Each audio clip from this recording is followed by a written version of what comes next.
to Still Buffering, a sister's guide to teens through the ages. I am Riley Smurl. I'm Sydney McElroy. And I'm Taylor Smurl. Well, sisters, last week was a fun, kind of different episode that we did where we got to answer questions. That I just was reminiscing. That was fun, wasn't it? It was fun. Thank you all for writing in questions, those people that did.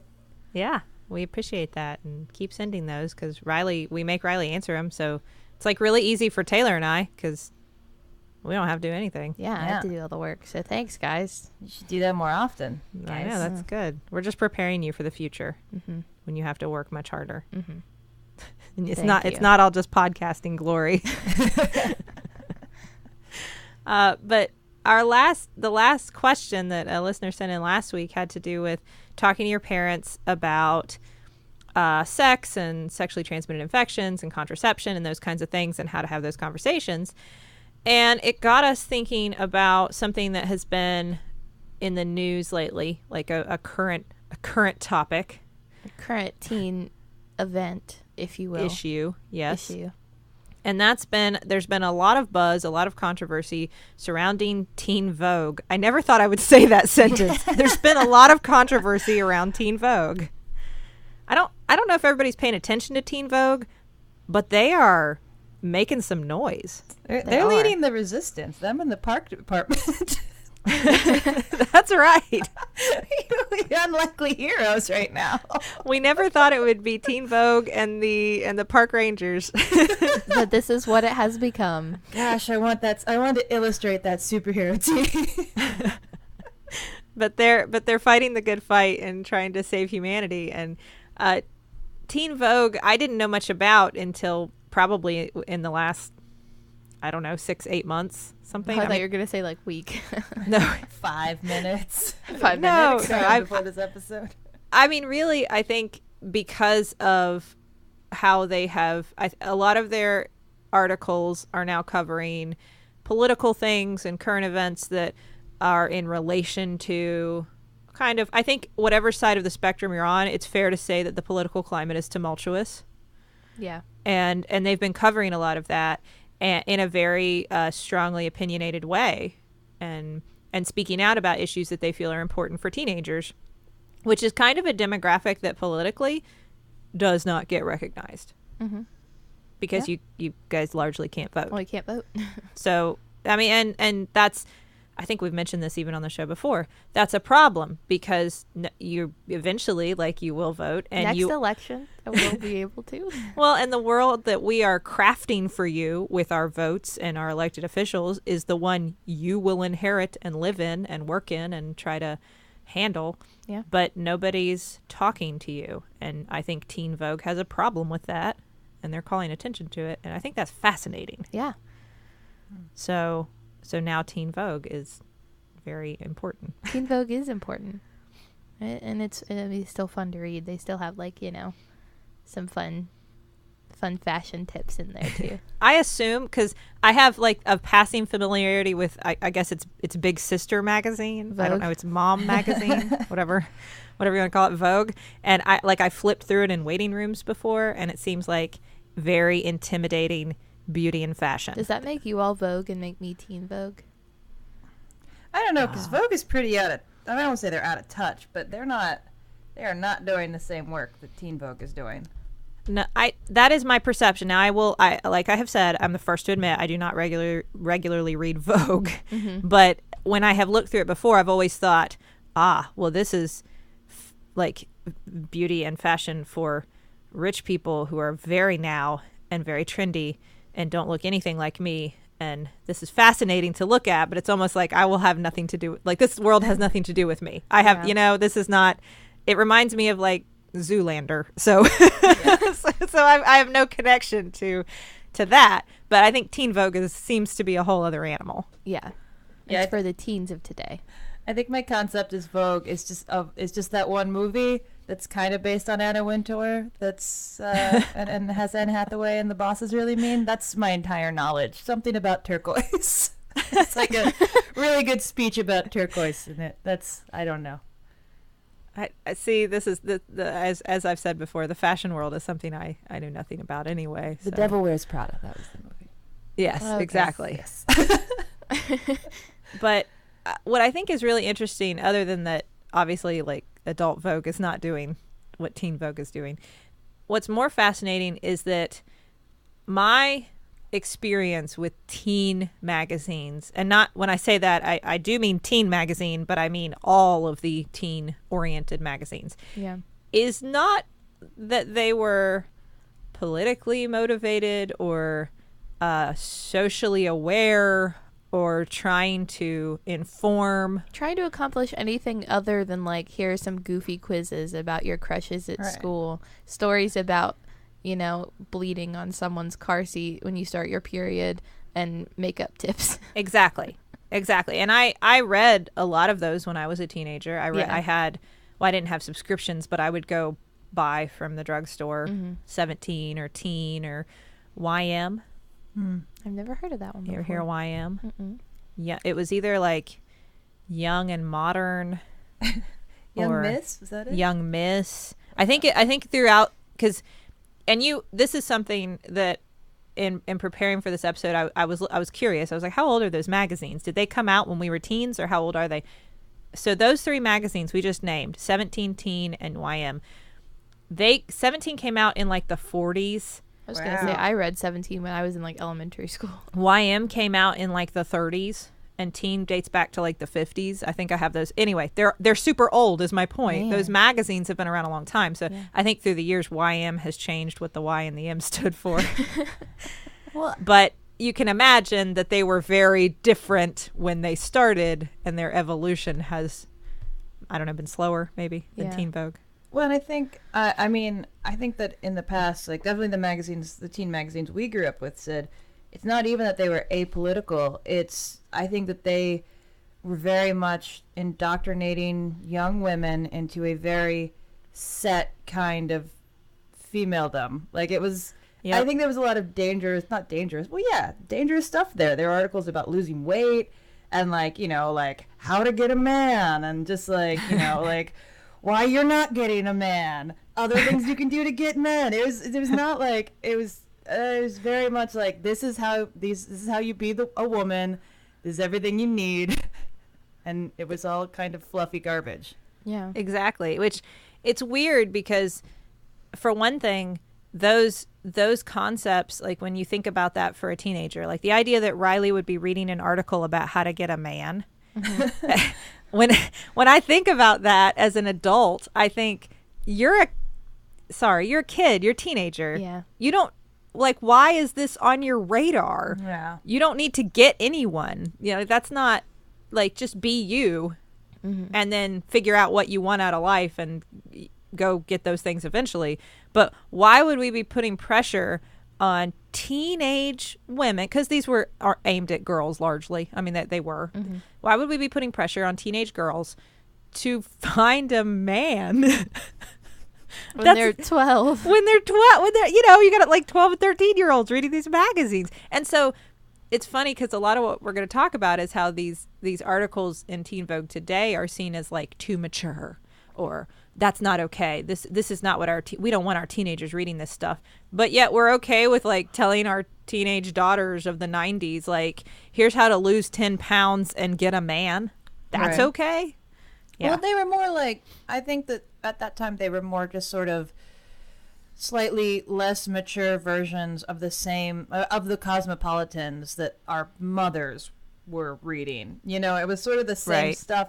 I mean, it was kind of like, you know, it's like Plain House or like Plain Dolls, and then your magazine sort of let you play adult woman. It's just sort of like, oh, you know, like what Cosmopolitan is all the same stuff. It's just a little bit more like sexual. It's like how to please a man. 10 new ways to please a man. 50 new ways to please a man. Whose I job don't is it? need any, thank you. Whose job is it to come up with that? Now there's so many. I feel sorry for that person whose job it is. It's like that's Rhonda. Her job is to sit in that room over there and come up with new ways to please a man. So for Teen Magazine. Naked burrito party. Please a man. I don't know. We've been doing this for a long time. Now, I don't really want to eat burritos naked, but a burrito party sounds like a way to please burrito me. party. Like you Like, make I would be- burritos naked because it's sexy, but it's Oh. also burritos. Those are things that men like, right? I don't know. I don't. Okay. I never read the list. All right. I just want a food party. Doesn't have to be naked. Just I would rather not make burritos naked because making burritos can get kind of sloppy. Yeah. I get kind of messy. Yeah. I don't What wanna- if you I- just have I like a nice like pizza party, but everyone's wearing clothes. You're just eating pizza. Small sister patented advice on how to get a man. Pizza party where everybody's fully clothed. Clothing required pizza parties. Clothing is not an option. Meaning you have to wear it, not Meaning the you other way have to wear it. around. You know, we do insist on that. Pizza can get messy too. I don't really want to get food on me is what I'm saying. That's my thing. If you like it, go for it, but Cindy, I would rather Can you not eat food without spilling it on you? Well, I mean, I can. Do I often is a whole other fair, issue. I just don't want to get like guacamole all over me. Can you imagine? Like, you all made fun of me for the Diva Cup and not wanting to spill my blood everywhere. And Sydney's just, like, eating, like, one chip with a little bit of guacamole on it. And all of a sudden, her entire shirt is covered. Like, oh, no. I just think I prefer to eat clothed, and that's my personal preference, and that's fine. Oh, No, well, that's I think fine. That's fine. I think we all agree that that's fine. Yeah, I don't think that's good. what we're talking about anymore. I'm glad we had that debate. Now we know. That we can all agree that we all would like to eat our clothes clothed or eat our food clothed. Now, these stories that we're coming up with, the things that this generates, are exactly the kind of stories you would have found in the teen magazines of old. I was at a pizza party, and then I accidentally got a piece of pizza stuck to me, and it was on my butt, and I walked around the pizza party with the piece of pizza stuck to the back of my jean shorts. And then my crush was like, "Is that pizza on your butt?" And I was like, "Oh my gosh." And it was so embarrassing. These were the kinds of stories you read in the old. I mean, seriously. That was let's think about that. And I don't know if those weird, embarrassing stories in the end of the magazines, I'm sure they're still in like the 17s and the teen magazines. But that's a weird psychology there. Like, what? Because I would read them too, and it's like, so it's teen girls sharing their most like humiliating, mortifying moments, and like, is it Schadenfreude? Does it make you feel good to see that other people have just royally screwed up, or is it like, oh, other people sometimes spill guacamole on themselves too? I didn't know. I feel so much better now. Somebody used else to got a terrify tampon stuck me. to their head. I mean, like, there were period scary stories they would tell that were just whole sections of, like, bleeding on various, like, white items. That they were it was very largely, obvious. yeah, they were largely menstrual related stories. I'll never forget the one where some girl was wearing, like, a long skirt and she was on an escalator and she said it got caught. And then her entire skirt just ripped off and all of a sudden she was in her underwear in the middle of the mall. Like, oh, no. Does that happen? That's what I remember that story because I remember thinking I can never wear a long skirt ever because then I'm just going to end up half naked in the mall. Was it just like fear mongering? Just more things to be afraid of that you would Yeah. never know? Because then you can't go to any Well. of Sydney's parties because you have to be clothed to go to them. So you can't go if your skirt ripped off in Only the if middle we're of the eating mall. food.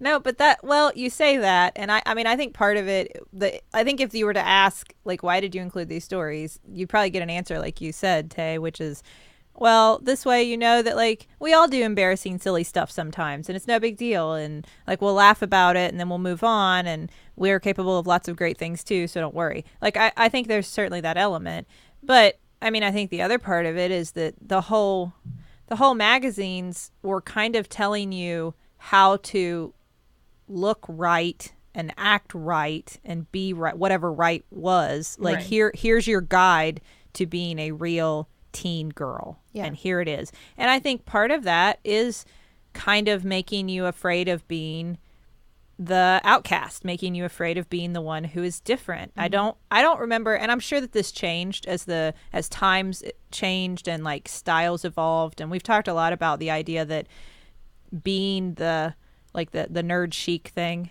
being different, being independent is cooler than it used to be. Whereas back in the day, you wanted to look like everybody. Like this was the look, this was the nail polish, this was the lip gloss. Do it, be part of the crowd. But I think that part of it is a lot of pressure of that, being afraid of not being in there. I definitely remember I would read as like early middle school, late elementary school, like 12, 13 years old. I would get like a Tiger Beat or a Bot magazine or a 17 magazine when I was going back to school shopping. And it was like, I can always remember the back to school editions that were like, here are all the new trendy clothes you need this fall and all the best school supplies and how to look like a new person after summer and win your crush on the first day of school. And I remember looking at those and being like, well, these are all the clothes I need to buy. That is good to know before I go back to school shopping, because I will get all these trends. It really was true. And that's what I was looking back at old teen magazine covers, like, and articles to get an idea of like, what were we reading back then? And that's really like, a lot of them are about that. It's what to do with your hair and, well, this is Diary of a Nose Job. That's something different. But vintage shopping secrets, 10 reasons guys dump you. Oh, okay. That's not a very This is good from one. like 98. It's from 98. There's prom cool glam hair. Here's how to get your glam hair for prom. That's Again, good to know. a lot of them are about guys. Boy behavior, understanding the things they do. This is from like 94. A lot of All the girls on the front are wearing overalls. They were very in back in the night. There was like a moment where denim overalls were everywhere. Yeah. Are they back? They're pretty back. Well, I there have you some go. overalls. Everything comes around. Eat and lose. This diet works. That's exactly what I want my teen focusing on, eating and losing weight. Even that the wording in that is eat and lose. Yeah. Oh, It's terrible. And lots of like guy profiles. Like here's one on Gavin Rossdale. There are tons of these, like they call them the Leo files, and it's just like, here's your update on Leonardo DiCaprio. he's Leo eating some pasta. Here's Leo walking a dog. Here's him wearing a choker, because he was always wearing a choker back then. Now, I will He was so say, cool. we're talking about the issues with these magazines, and there definitely were a lot. I agree, looking back on them. But I also remember always getting those new cool posters to tear out of my Tiger Beat of like the cast of High School Musical or Cole and Dylan Sprouse, and being able to put them up on my wall and have people come over and be like, whoa, you got a poster of Zac Efron? I'd be like, yeah, I did. Well, and I mean, not to vilify all of this content, because no, I don't think we should write articles for teen girls about losing weight. I think that Right. that's a bad message. But Yeah. do Right. teen girls want to? I mean, do a lot of teen girls want pull out pictures? Do a lot of teenagers, not just girls, want pull out pictures of attractive actors? Yes, of course you do. Yes. That's what you're into. Yes. Do Sure. people want articles on nail polish and makeup and hair and cool trends? Of course, that's going to sell. I think it's more that was what it was. Like it was no more than that, and it was very specific. Like Cindy was saying, one idea of being a young woman. Right. Like Yeah. I think I've just scrolled past 10 articles about frizzy hair. Like, I mean, this was really like this is the focus. It was either about getting a guy, get gorgeous. That's the title of this one. Get gorgeous. Talking to guys. And then like profiles on not just like the guy, like again, this is all very gendered, because I think it was aimed at it was a very gendered time. So they're aimed at like wanting to be like these girls and wanting to get these guys. So here's, like I said, a Leo file, and then also a special issue on Tiffany Amber Thiessen or Alicia Silverstone, so that you can learn all of or Jennifer Aniston. There you go. From Friends. Riley, somebody that you'll know. Here's someone you probably envy and we think you want to look like. Here's the shoes they like. Here's the nail polish they like. Here's how to get their perfect hairstyle, whatever. Yeah, that was it. Like, and they occasionally, I do remember as time went on having some like concept even before it existed of like body positive. Like I remember those kinds of articles starting to happen where it would be like, love yourself, love your body the way it is. But I mean, I can remember reading articles like that and then flipping the page and there's an ad in there with, airbrushed, super skinny, beautiful models. And then an article about like being you when you go back to school, and that's how you'll make all your friends. And then it's like an article on, you know, the best celebrities that are all like gorgeous. The 15 Which beauty is- products you definitely need. Yeah.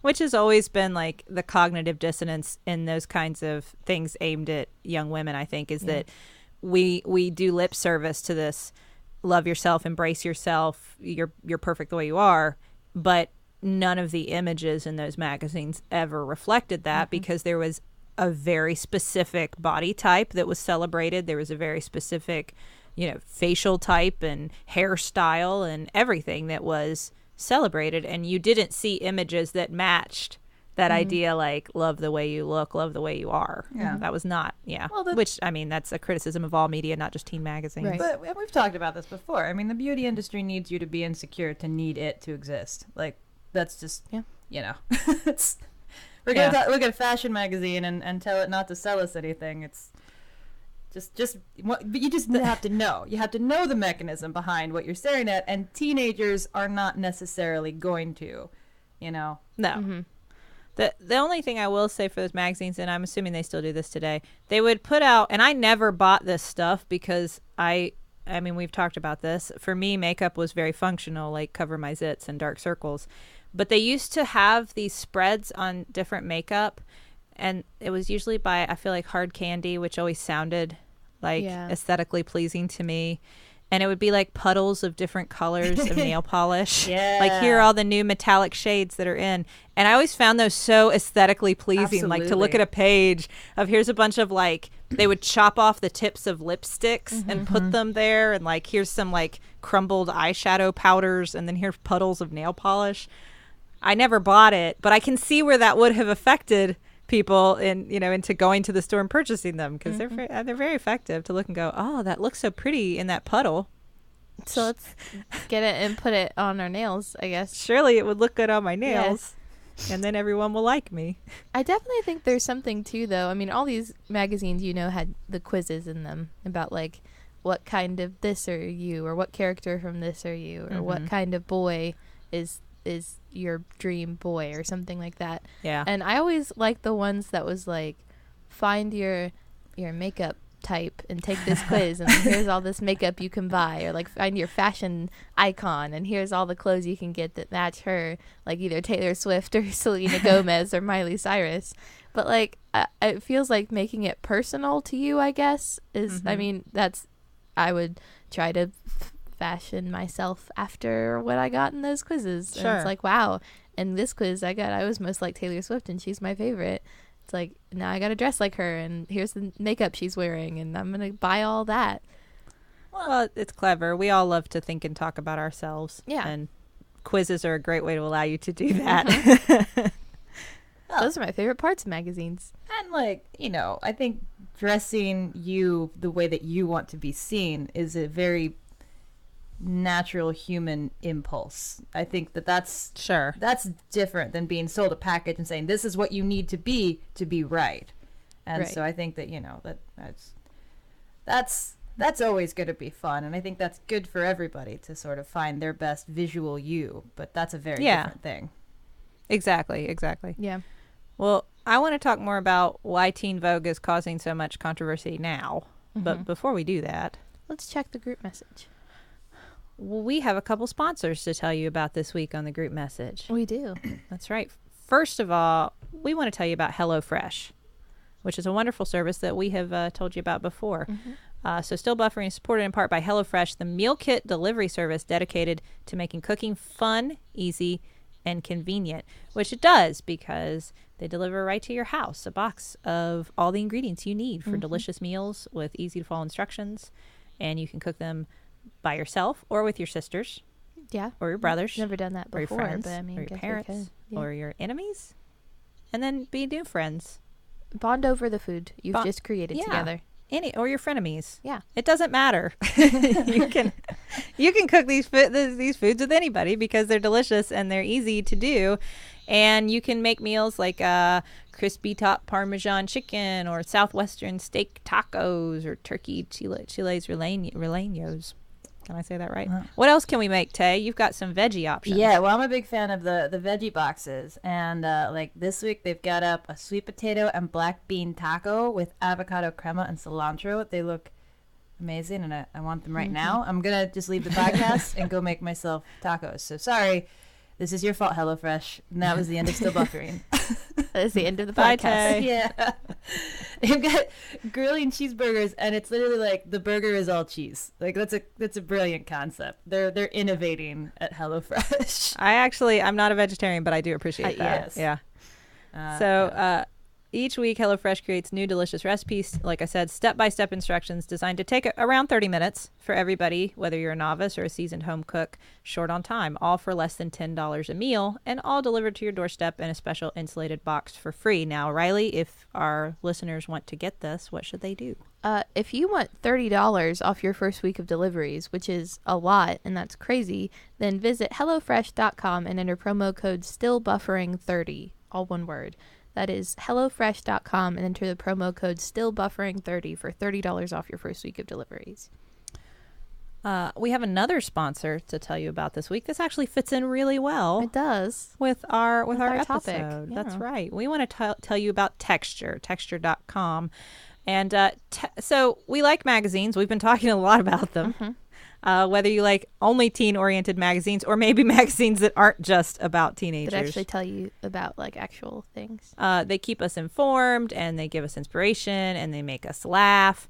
And they're great, but it's hard to get access to a lot of them without going to the drugstore and buying all kinds of magazines. And Texture has solved that problem for you. They have. Yeah, you can get access to all of your favorite magazines in one place on your tablet or phone with the Texture app.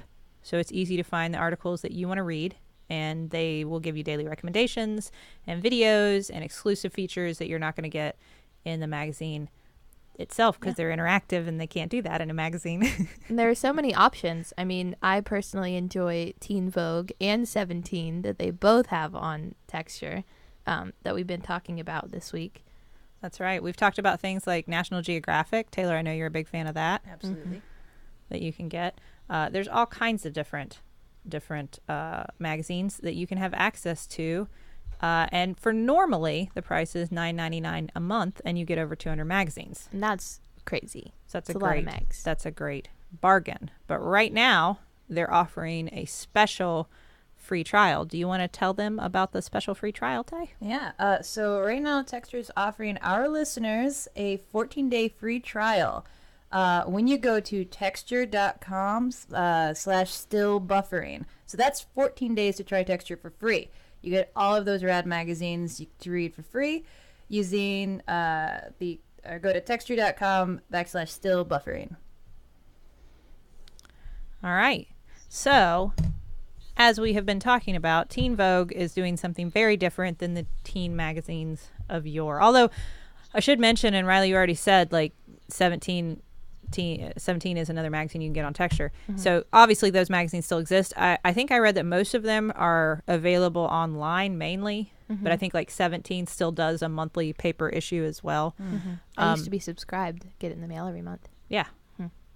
But Teen Vogue caused a lot of controversy recently. I'd say this has been the biggest thing recently why everybody's talking about them, because they publish articles periodically on sexual education. So they already do this. This is part of, again, I'm not like a common reader, but my understanding is that they have a series on, knowing about sex and knowing how to keep yourself safe. And so recently in that series, they did an article on anal sex, on how kind of the questions people are afraid to ask and how to protect yourself and keep yourself safe while doing this. And this has caused quite the uproar on the internet. I've seen lots of videos of moms yelling at cameras and throwing their copies of Teen Vogue into large fire pits. Anytime you're burning print media, I think just don't, right? Like historically. Yeah. Print media is already kind of like not thriving great. Just maybe help it out a little. Like also as a don't burn visual it. symbol, it's a bad one. The connotation of burning things that you don't like is, I think, always bad. Like here's Especially some free books. speech that I don't enjoy. I'm gonna burn it. Burn it. There's a lot of stuff out there that's written that I don't like. I don't burn it. No. I just don't read it. Yeah. I'm never 'Cause gonna you- burn 50 Shades of Grey. I'm never gonna buy it. There were a lot of moms saying, go buy all the copies of Teen Vogue from all of your local, gas stations and Walmarts. But, like, you're buying them still. Yeah. Wait, I know. I You're love spending that. money on them. Because Teen Vogue's probably like, yeah, Do it. do it. On anal sex every month. Keep buying us to keep us out of your gas stations and stores. Okay, we'll just keep publishing it. That's fine. They're No going to skin just off our change the name nose. of their magazine to Anal Sex, and it's going to sell as well. Oh, we love things we love, but we love things we hate even more. Yeah. So I think the controversy has multiple layers, and I'm not going to dissect all the reasons people are so angry about this. People will say, like, largely, generally speaking, I think they're just saying this is too mature. We shouldn't be telling kids about this. Which I think the rebuttal to that is, if you think teens aren't having sex, Right. where have you been? Yeah. And we talked about that last week, talking about, if you just want to believe that it's not happening and not educate your kids, then they'll be, in trouble whenever it does happen, because it will. Well, For most people, sex isn't part of everyone's experience. Obviously, for asexual people, this isn't part of their future. But for a lot of people, sex is gonna happen at some point in their life. So, yeah, and this is like abstinence-only sex ed programs tend to be super, like, the worst things as far as preventing teen pregnancy and, like, STDs. Like, the information matters. It's important, and yeah, you can't just pretend like this isn't happening. Yeah. My health class in middle school at our private school was just an abstinence only education that we got. It was just, don't do it. How many? And I was just sitting there going, what am I not doing? Is it just like what goes on, like, for a curriculum for abstinence only? Because that seems like kind of a one beat lesson. Like, do they just like go, STDs, don't have sex. STDs, you're gonna get pregnant and die. Don't have sex. I was going to say, there was a lot of you're going to get pregnant. There was a lot of you're going to get some disease that's going to kill you. And don't do it. And again, I was probably one of the only kids in that class that was like, what am I not doing? well, and I think what they're hitting on with articles like this, because I think there's twofold, and we'd be remiss to not mention the obvious, which is this. First of all, it is very outdated and discriminatory to think of sex, like with a capital S, that there is something that is sex, and that it only means a penis and a vagina. That's a very outdated concept. For some people, depending on your orientation, when we're talking about anal sex, we're just talking about sex. And so to say that this is too mature, but an article that would inform people about vaginal sex is fine, that's just homophobic and discriminatory. Right. So let's get that out there. Like, and you can pretend all you want that that's not what you're saying, but you have to acknowledge that you're saying that if you're criticizing the article for that. Yeah. So if you're going to remove that level from it and say, well, I just don't think kids should learn about sex. Okay. The problem with that is that I remember as far back as when, back in the 90s, when I was in middle school, there were a lot of my friends who thought, well, I'm not allowed to have sex that way, like intercourse, but there are all these other things we can do. They don't count. They don't count because they're not the same thing, and they're not dangerous because I can't get pregnant, so it's totally fine. And also that awful, gross concept of, and I'm still a virgin if I just, which again has so many gross social connotations I can't stand. Right. But people have been doing this stuff for a long time, and kids don't know the implications. They don't know the risks. They don't know that there are still, sexually transmitted infections that you can get and things like that. And articles to acknowledge it and inform teens on it are vital. Well, and wouldn't you say, Sid, like, as far as, like, ways of having sex that you might need a little bit of extra information on to do it safely, anal sex is up there on the list, just as far as you need a bit more going in than other kinds of sex. And I think that for things like that, it'd be great if all parents and kids, or kids and teachers or whatever, had the kind of relationship where you could like walk up to your mom or your dad or your, I don't know, aunt or uncle or your grandparent, your health teacher, whoever, and say, I want to ask you questions about this because I think it's something I may engage in someday, or maybe not. I just want to know about it. And how do I do this safely? And what, like, I have questions. Riley's like cringing as I say this. That you said grandparent. It just made me imagine No, asking not. our grandparent. Okay, in a perfect world. Hey, I'm Grandma, just saying. want to talk about tomato sex? I got some questions. I'm Sure, just cool saying. teen. Let me tell you all about it. Cool, Grandma. Did you just say cool grandma to the tune of the Hot Pocket? Hot I Pocket did. I jingle? definitely did. Cool grandmas also have Hot Pockets, so there's that too. They wear sunglasses and eat Hot Pockets and tell you about anal sex. Pockets is trying to get Cool on some of that Grandma. good Teen Vogue money. They want to get in with the cool teens.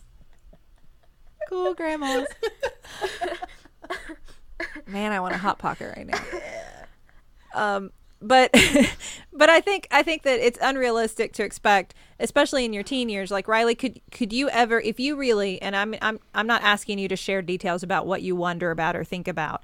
All I'm saying is, if you really had questions about something like that, something very specific sexually, would you feel 100% comfortable going to No one. mom or dad or me or Taylor or anybody and just saying it out loud? I want give me the details on. I want the deets. No, never. Right. So, but if Teen Vogue published a well-written, well-researched, helpful, like, based in health and safety and, guidelines of how to take care of yourself, if they published an article like that, you might read it. Yeah.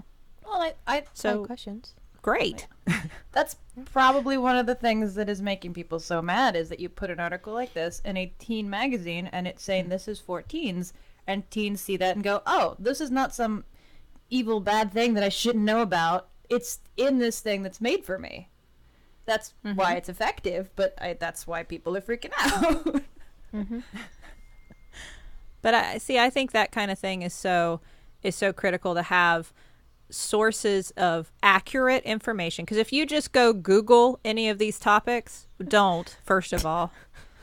Certainly don't if you're at work Well, yeah, maybe. or school.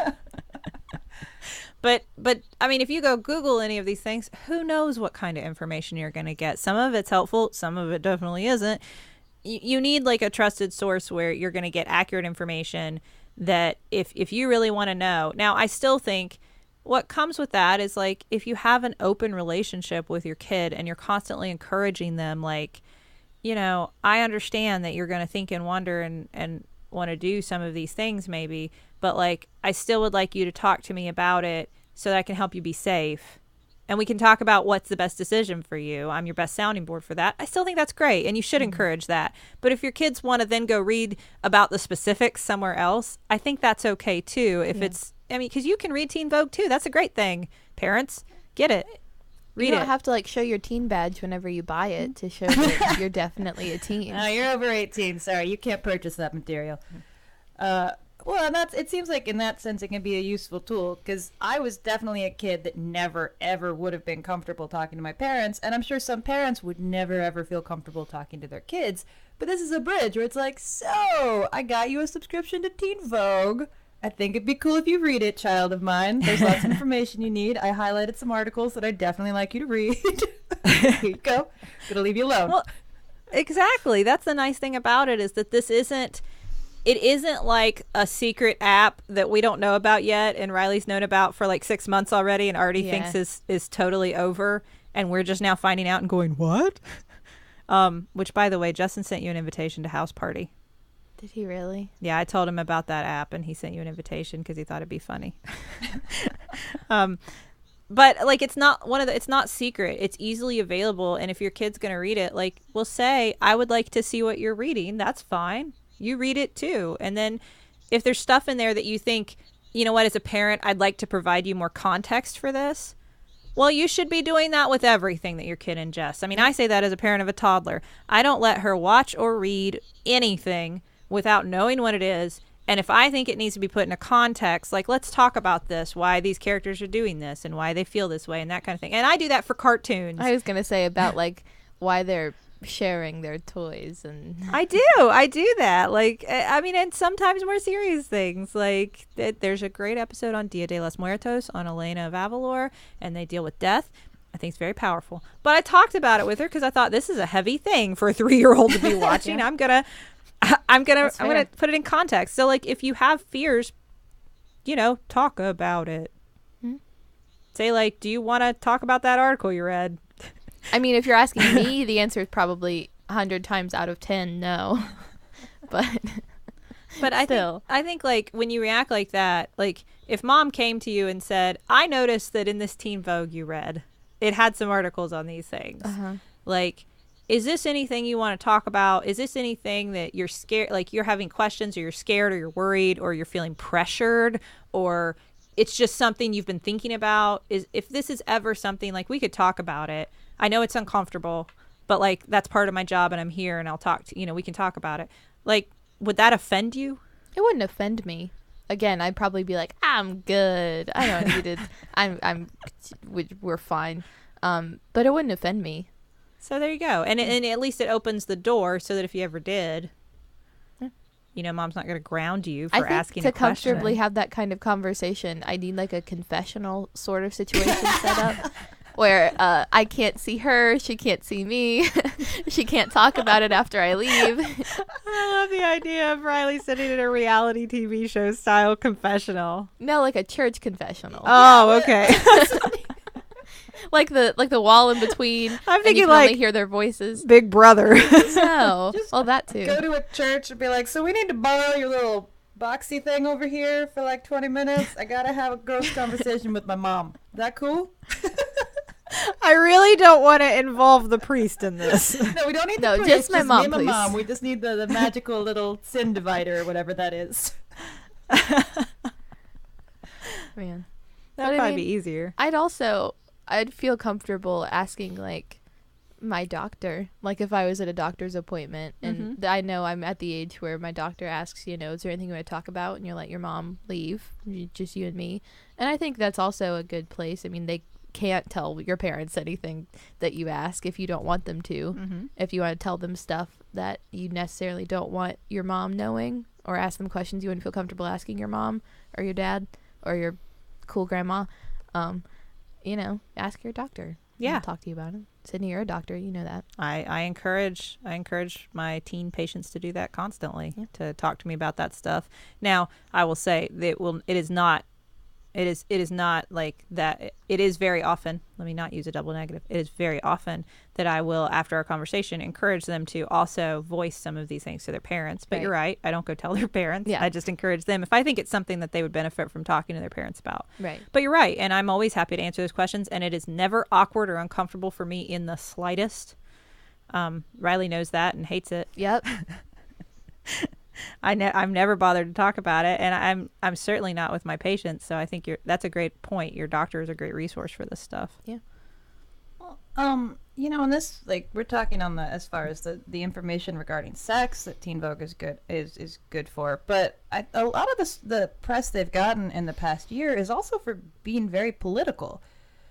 They've done, I mean, I think it's fascinating. Like, I found this, it's a list of the most popular articles from last year on Teen Vogue, and I just find this fascinating. Like, the first article is Donald Trump gaslighting America. Like, it's about Donald Trump. The second one is how to apply glitter nail polish the right way. The third one is Netflix arrivals for October 2016. That's a good one. The fourth one is about Mike Pence's record on reproductive and LGBTQ rights. And the fifth one is on dark marks and acne scars. Like, so there you go. There's Teens of Today for you, wrapped up in 5 statements. That's it. What are teens into now? Well, I think it's it's great to use the vehicle of stuff that teens are already going to want to read about, and kind of recognize their intelligence to a higher level. Like, yes, we're giving you the articles on glitter nail polish. We're also giving you articles on politics. We're also giving you articles on sexual education. It's actually recognizing them as as whole creatures and not just like, you know, the things that we're comfortable with teenagers being. It's also, you know, what I like about it too is that we've kind of mentioned this peripherally, these magazines often were designed largely around selling you things. Like they didn't tell you what clothes and makeup you should wear because they were doing you a favor. They told you because they wanted you to go buy them. Mm-hmm. And these are, and I mean, that's still part of it, but these other articles are not trying to sell you something. Yeah. And that's nice because too often the only way that we engage with teens from like a consumer media standpoint is, what do you want to buy? Oh, okay, we'll cater to that. Mm-hmm. And this is like, what do you think? What do you feel? What are you concerned about? And let me give you some information to help you make those. Because otherwise, like, you become 18 and we let you vote and do you know what you're doing? Do you know what you're voting on? Do you know? More importantly, I mean, we've got to. You don't vote. I mean, teenagers have a history of being a low voter turnout. So it's good that we're trying to make politics a thing that they should care about, or whatever side you fall on. Exactly. So that you know what you're. I mean, so often we've talked about this before. So often a teenager will say like, "Well, I'll just vote whatever my parents do," and I mean, maybe that's what you really believe and feel, but have you thought about it? Do you know what your parents are doing or why they're voting the way they're voting? Have you ever had that conversation? No, but maybe Teen Vogue could help you think about what you care about. I mean, I'm looking at, you were talking about articles you would see on the covers of these old magazines, and I'm looking at some of the most recent covers from Teen Vogue specifically, and I mean, they have one that's called Smart Girls Speak Up, and it has an article in it from Michelle Obama, and it's all about an article called The New Faces of Feminism, 21 influential young people under the age of 21, funny girls doing stand-up. I mean, it's all about, I mean, they also on these same covers have like next level skin hacks, but I mean, they're more featured. It's on, you know, being your own person and being a woman in today's society. Sure. That means so much more than pretty nail polish and which is something that I think is recognizing the radical idea that women are people and not just these, you know, automatons that like, what makeup should I wear? What is the hairstyle of today? What is the glam prom look I want? Like that is important. and if those are important to you, that's totally fine. But those aren't important to all women. Right. And so a magazine that says, you know what, because it's still, I think, aimed at women. Yeah. I mean, certainly, you know, we're moving into a time where hopefully things will be aimed at people and not at this binary, old-fashioned idea of what a man is and what a woman is. But they're still kind of aimed at women.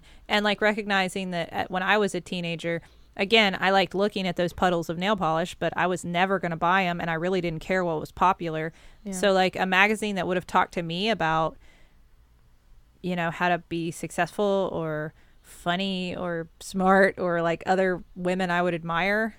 An essay from Hillary Clinton. Oh, man, I would have read that magazine. I would have subscribed and read that magazine all the time.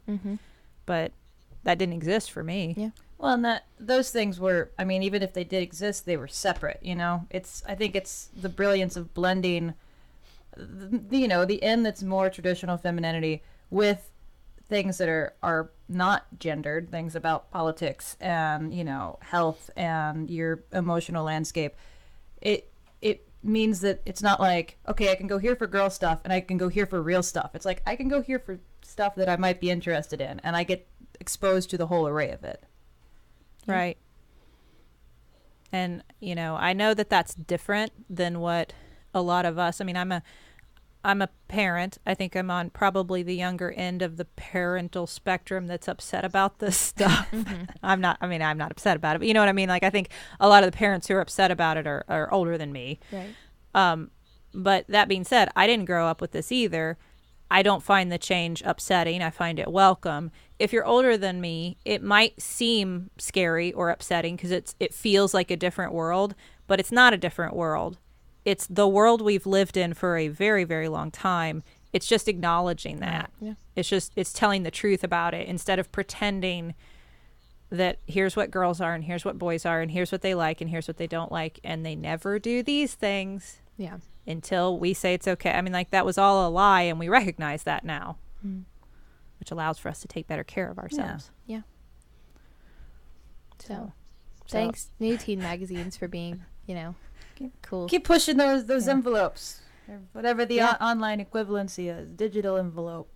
The digital envelope, if you will. Absolutely. In ways that even some of the bigger, like, well-known media publications and things, online TV, paper, whatever, are not always doing. So yeah. Well, thank you, sisters. This was fun. Yeah. You're welcome. You got through it, right? And, We talked about it. I made it through. I promise you this would not be like an entire episode about that. It would not be in depth on that. You I know. But thank you for listening. If you like our show, you should go to MaximumFun.org and check out all of the other podcasts on our wonderful parent network.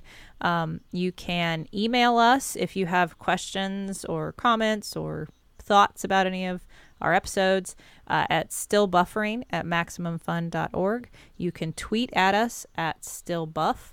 If you have a second to rate and review us on iTunes, that's always appreciated. Thank you. And tell a friend if you think they would like our show. Or a cool grandma. Cool grandma. Share our show. We have a great thing would be the best of episode that Riley recently put together for us. Yeah. We should acknowledge that Riley put that whole episode together. I Yeah, did. we didn't do anything. That's a great. And we really didn't. She did the whole thing. But that's like a great kind of sample of our show. So maybe share that with a friend if you feel so inclined. And thank you to the Novellas for our theme song, Baby Change Your Mind. This has been Still Buffering, a sister's guide to teens through the ages. I am Riley Smurl. I'm Sydney McElroy. And I'm Taylor Smurl. I am a teenager. And I was 2.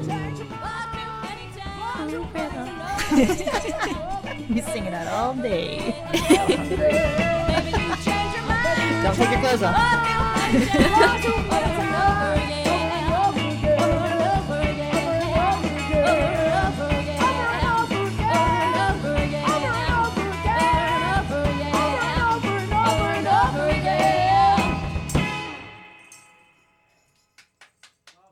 The three of you enter a cave of a big red dragon and is standing over a hoard of precious golden rubies.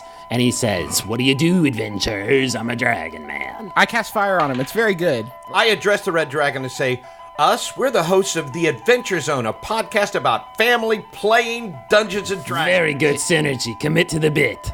I rolled to charm new listeners. It is very effective, against all odds. Everybody, we're the McElroys. We host The Adventure Zone. It's a podcast where we play Dungeons and Dragons together. It's a comedy podcast. We don't take the rules too seriously because there's a lot of them and we did not take the time to learn them. Maybe listen to us. We come out every other Thursday on the Maximum Fun Network. You can find us on iTunes or on MaximumFun.org. I think this promo's a critical hit.